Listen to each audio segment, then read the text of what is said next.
All right, so as you can see here, I'm having just a little trouble with this door handle here.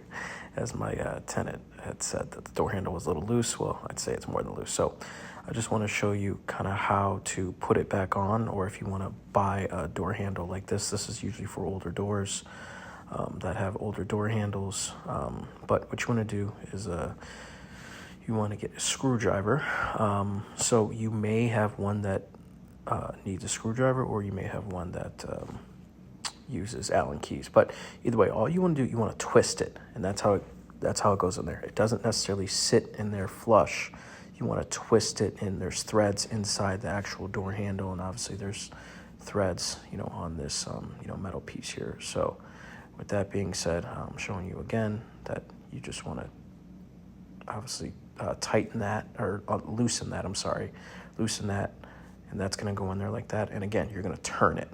And that's how you're going to get, it to sit flush, on there. And this is just for demonstration purposes that I'm showing you here.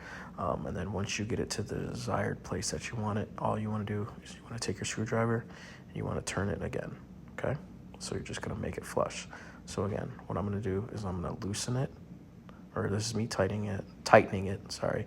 I'm showing you that there's no give. Okay. So when I put it on the door, it's going to be the same exact thing.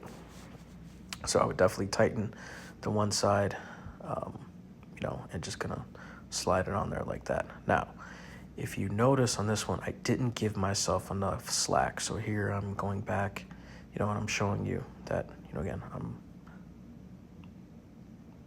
gonna loosen it. It's already untightened it.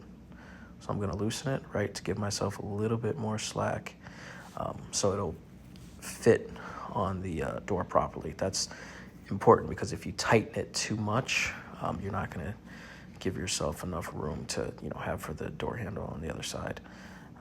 So I loosened it. That's it. I'm just showing you kind of from both sides. You can see a little bit more. I have a little bit more slack. Again, it's hard to do with one hand as I'm recording. Obviously I need to touch up and clean that door, but I tightened both sides, and this is me opening and shutting the door. So boom, it's just as simple as that. It's either an Allen key, or a screwdriver. So it's just, important, pretty simple, but it can kind of be a little confusing. But as always, thanks for watching, and make sure you like and subscribe for more videos.